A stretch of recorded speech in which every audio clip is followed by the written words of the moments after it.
Hey y'all, it's me.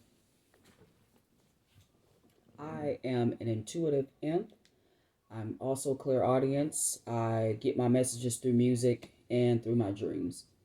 Basically, I wanted to talk a little bit about the spiritual ascension and what sparked it on today. I'm not gonna fuck with these cards too much right now. I done pulled a couple of spreads on myself and it's looking real lovely. But I just want to say this. I know it is a lonely road. I know it's a painful road. I know this journey it's extreme. It really is. But I can say this. I have never felt so good in my life. And I'm 44 years old. And I was able to find myself entirely through my spiritual ascension. What sparked it was heartbreak. I've had my heart broken numerous times, but I guess when you put all of your eggs in one basket at a certain age and your end all be all just turns out to not be that, and I was devastated. I mean, I thought I was losing my mind. I went through the crazy stage, I went through the crying stage, I went through the angry stage, I went through the cocky, conceited, arrogant stage. I went through the fuck everybody stage, and now I'm at the stage where I just want good people in my space. If you don't have the same energy or you're not on the same path or you don't share the same views or ideas or agenda as I do, I mean, I really just could care less to even be around you. And I mean, I know that sounds blunt, but I am a very blunt person. I'm a very honest person and I'm a very open person. I was able to basically start seeing everybody for who they really were through my spiritual ascension. That's one of my gifts that the divine gave me. And I'm so grateful and thankful for all the gifts I've been given and all of the gifts that have been activated within me. I have extreme psychic abilities. I mean, if you stand in my face and you're lying to me, I'm going to know. I'm going to know that you're going to lie to me. I'm going to know the truth about everything. If it doesn't come from your body language or your movement or words you say, it's going to come to me in a dream, you know. And sometimes it can be, how can I put it? Sometimes it could be overwhelming, and it could like piss you off like, fuck, I really don't want to know like all of these people that I thought that really cared about me and really had the best intentions on my life really don't give a fuck about me and they really just wished I dropped dead, you know. And you're almost able to hear people's exact words. You're almost able to hear exactly what their intentions are for you and for your life. And again, it's kind of a blessing and a curse, but I wouldn't trade it for the world. I would not. I've never felt so free in my entire life. Um, I am originally from California, and I mean, I love my home. I love my home. I always will. I moved to Georgia almost 3 years ago, and my ascension sparked. It started to spark. 2020, I'll say about October, the end of October, beginning of November, it really sparked. It really sparked because that's when everything started coming to fruition. Basically, all of the lies and everything were being exposed. I was led to tarot by spirit. I love the fact of knowing what's going to happen before it happens. I love the fact of not having to rely on, I guess, getting advice from different people. Spirit gives me all of the advice I need. Spirit gives me the guidance that I need. you know I spent a long time when I was in the world, or of the world. I'm sorry, I'm in the world, but I'm not of the world. I'm not a materialistic person. I know that we need money, of course, but I'm not in love with money. Money is not the biggest thing for me. Love is, respect is, peace, joy, you know, just everything serene, no worry, just a easy, peaceful life. I was finally able to receive that here.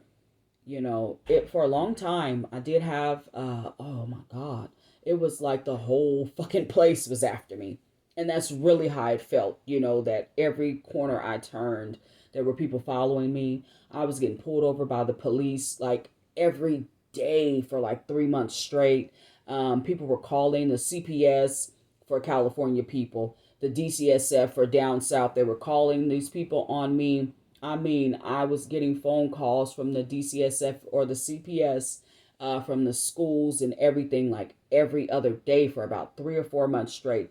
I couldn't get a job. I was not receiving enough money at all to barely even make it. I mean, literally, we were barely making it. And it was hard. It was so hard. My car kept breaking down. I mean, I felt like I had the weight of the world on my shoulders. But what I didn't do within that process, and I'm so grateful for my spiritual ascension for that, I did not give up. I did not quit. I did not go back into my old thinking patterns. I did not go back into the old ways. I didn't go back into the, oh, I'm just going to say fuck it all and just, turn up. I didn't do that. I don't drink alcohol anymore. I was an alcoholic. I woke up and went to sleep to alcohol. I am not a pill addict anymore. I woke up and went to sleep with a pain pill. I used to snort coke. I do not snort any drugs. I don't do any drugs. All I do is smoke my weed, and that comes from the earth. Literally, that helps me so much. I was diagnosed with lupus. Was that 2015, a year after my brother was murdered by the police. And they said it was stress-induced lupus. And I know that it was because when the police killed my brother, they held me for 11 and a half hours. They did not let me make a phone call. So no one knew if I was alive either. They tried to get me to turn on my brother, of course, but people that really knew the old me, damn well I wasn't going against family. It was family over everything, especially when it came to that man, you know.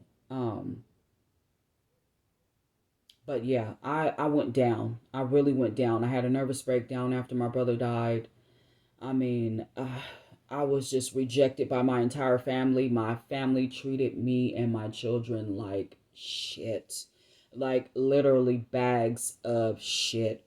The couple of men that I dated, they treated us like shit. I was steady running into people, guys, family members that literally treated us like shit. And that was because I felt like shit within myself. So I was accepting those behaviors from people who, quote unquote, are supposed to love you. But I finally know now what love really is and what love is really supposed to feel like. And at 44 years old, honey, I'm going to tell you, I have never been loved by a man properly. And that is sad. But I am open to new love. I'm open to new experiences. I'm open to new things. I'm open to trying new foods and going different places. I'm not afraid anymore. I'm not afraid to live. I'm not afraid to go out and meet perfect strangers. I've met members of my soul family since I've been here. I met a young couple. They are 22 and 24 years old. They're the sweetest people. I posted pictures of them on my Facebook page. Um, and when I first met them, I had on my shades. People, I still wear my shades all the time because I have an automatic mug. And of course, people think that I'm so mean. But when you get to talking to me, you'll realize that I am I'm just as beautiful inside as I am outside. And I know that sounded cocky, but I mean, hey, Spirit told me to say that. Because if I don't love me, then who will? And I met these young people, and Shay, she told me, she said, I knew what color your eyes were before you even took your shades off. She said, I believe that you were my mother. And I mean, I cried. I mean, Spirit just, I went completely into source. The hairs on the back of my neck started standing up, and we all three just stood there and just cried. And we all looked up at the sky at the same time, and it was storming and lightning, but the sun was shining so bright. And I knew right then I had found genuine people. Spirit had led me into the lives of genuine people who would really love me, who genuinely love the person that I am and the person that I am becoming. And they're not my blood relatives. I didn't know them from a can of paint, and neither did they know me. But we know each other so well now. We talk about a little bit of everything. I mean, they've helped me to process so many different things, especially with these different shifts, these energy shifts that the Mercury retrogrades, the Venus retrogrades, I mean, all of these eclipses have been bringing. Energy is like insane. My energy is always so freaking high. I can barely sleep. I try to get all my downloads as I possibly can because, like I stated prior, I receive majority of my clearest downloads in my dreams. Um, I also I also have been able to. It's almost like how